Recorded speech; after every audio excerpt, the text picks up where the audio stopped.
This is my 87 Grand National back in 2009, shortly after I bought it. When I bought it, it had been sitting stored for a long time. The tires on it were very flat spotted. They were the BF Goodrich. So one of the first things I did was bring it to get new tires. Obviously, this was something I had done many times before. So what happened next was beyond my wildest imagination. While I'm waiting for the guy to install the tires, I noticed it's taking a really long time, especially being I was the only customer in there at the time. I look through the window and I see him struggling getting the tires dismounted and mounted onto the wheels. He's using a huge pry bar. I had never seen anything like this before. When the car was done and he rolled it out, I couldn't believe my eyes when I saw all four wheels completely bent, mangled, basically destroyed. This was one of the big retail chain stores, which I never should have went to, but I was trying to take advantage of a sale. I immediately asked to speak to the manager. They came out, looked at everything, agreed that the wheels had been damaged by their tire installer, and opened up a case. Now, how and why did this happen?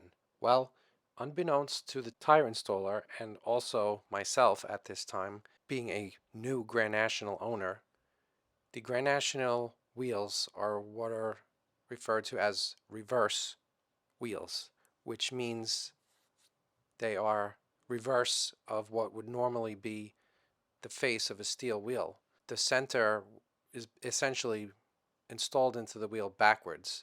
So these wheels, when you install tires on these wheels, the face has to be facing down on the tire machine, not up. When it was facing up, there was no relief area for the tire to be pulled up and off of the wheel.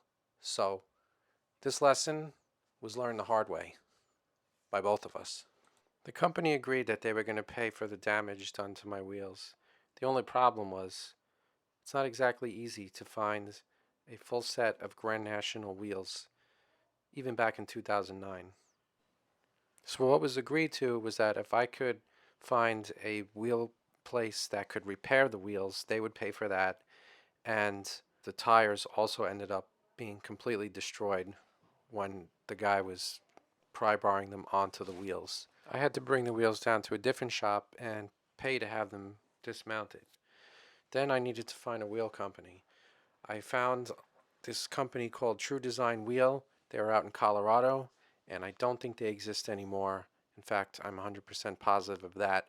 But they were the best place I could find that would be able to deal with the chrome steel wheels that I had. When I spoke to the gentleman at True Design Wheel, he explained how if I shipped them the wheels, he would straighten out and fix all of the bends and then remove the outer hoops from the wheel centers, rechrome the hoops, weld them back, and ship them back to me. The shipping time was about a week to Colorado from my house in New York, and I think they probably worked on them for a week or so, shipped them back to me, so you're looking at probably 3 or more weeks by the time I received them back. Now, when I came back, they looked very good. However, I could still see all of the spots where the bends were. Even though had been straightened out pretty good, it was still noticeable. There were remnants of where they were bent.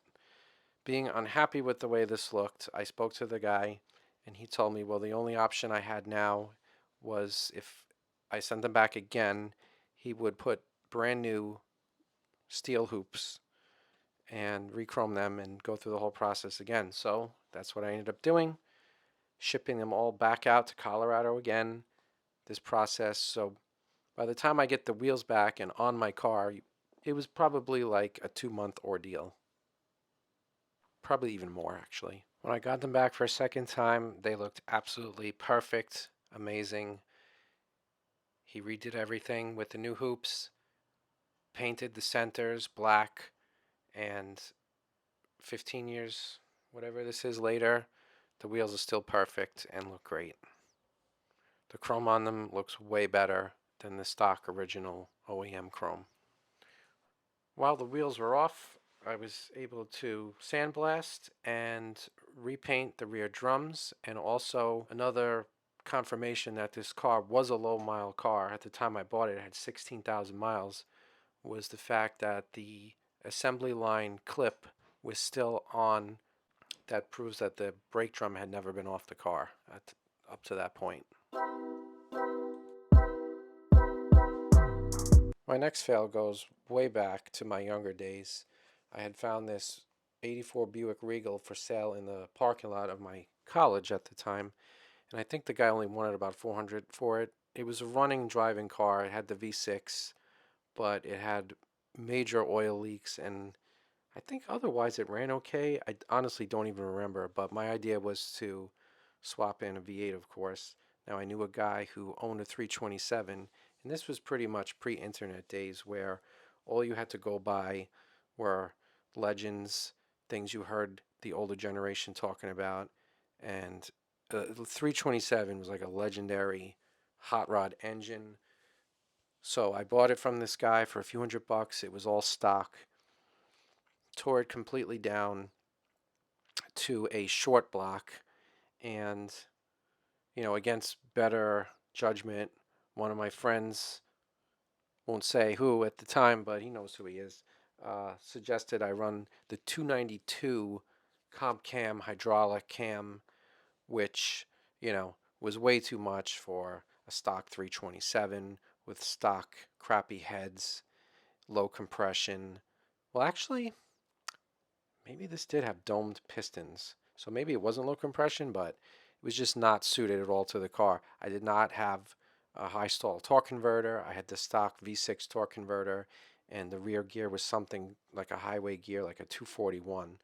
So got this thing all together, running, and that was a funny story too, because the day I put this engine in the car and planning on getting it running, it was later in the night than I expected. I couldn't get the thing started. It wasn't pumping fuel, the mechanical pump from the fuel tank. My dad was yelling at me, telling me to call it a night. I didn't want to hear it. I finally get this thing going. It has open headers. It's 9 o'clock at night. My neighbors are coming out, freaking out about the noise. They're yelling at me, telling me they're going to call the police. I'm breaking in the cam for 20 minutes at 2,500 RPM or whatever it is. It was just crazy. It was just a dog.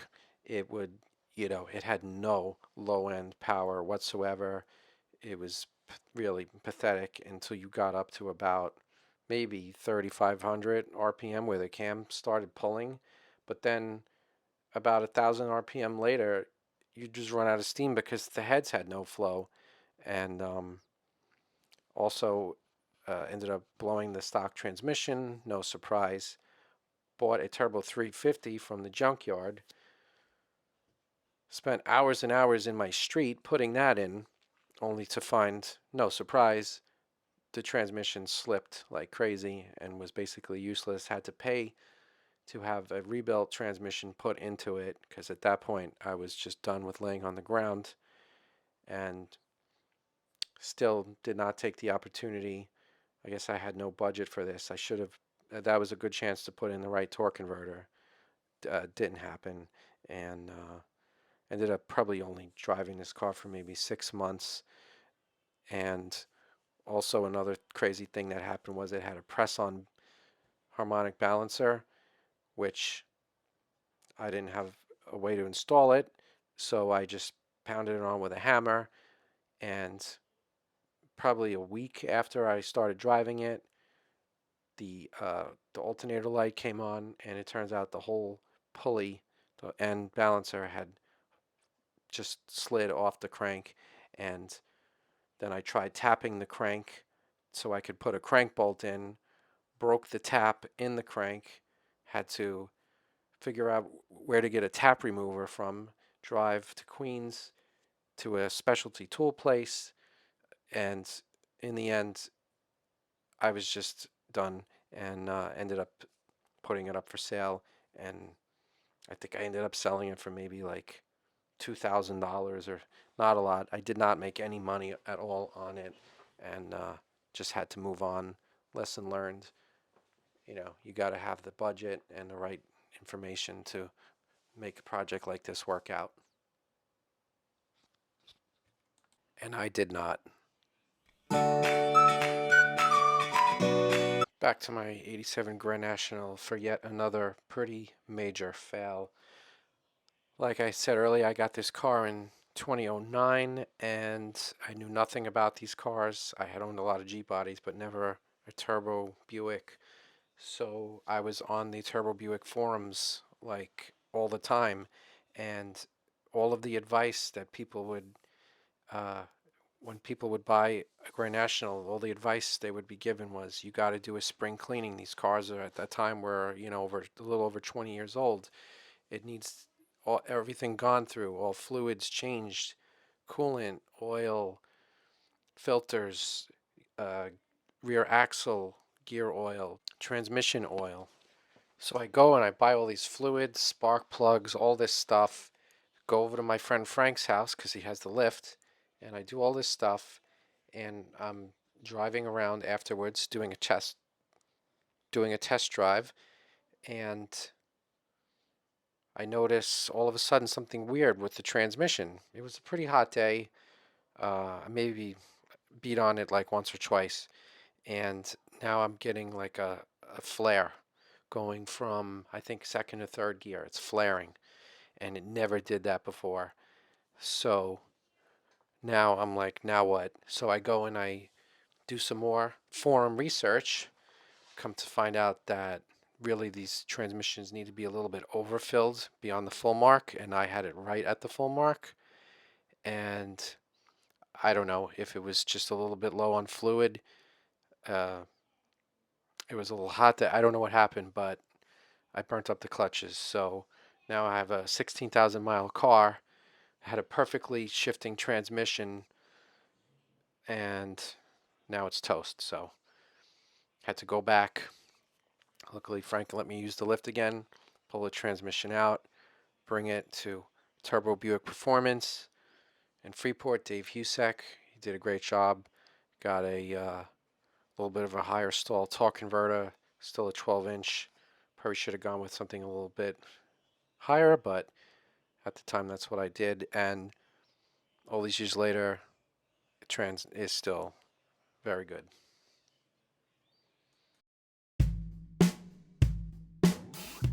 And one more quick one to finish this off. So again, with the Grand National, you're noticing a pattern here. Another thing that was highly recommended on the forums was to replace the stock valve springs. So I got the Comp 980 valve springs, got the special little tool that you use so you can push down on the retainers, remove the locks, and then remove the valve springs. So the plan was to fill each cylinder with compressed air so the valve would not drop into the cylinder. Well, I messed that up somehow, and I think I had the air valve turned off, or I don't know what I did. Bottom line was the valve just slid right down into the cylinder head, and I could not grab it. It was so far down I couldn't grab it, and I didn't have a magnet that was strong enough. I tried all these different magnets. So what I ended up doing was just pulling off the exhaust manifold header thing on that side, and I was able to grab the valve through the exhaust port in the head with a needle nose plier, push it up, grab it, and put everything back together. This is why you will see I don't really do much on the Grand National anymore. Once I sorted all the issues out and got it to a point where everything was working, I just didn't want to, I just couldn't. I was like traumatized. I couldn't work on it anymore. That's when I ended up started buying all these other project cars, and all these years later, here we are. Thanks very much for watching. Please shoot me a comment. Let me know what kind of fails you've had.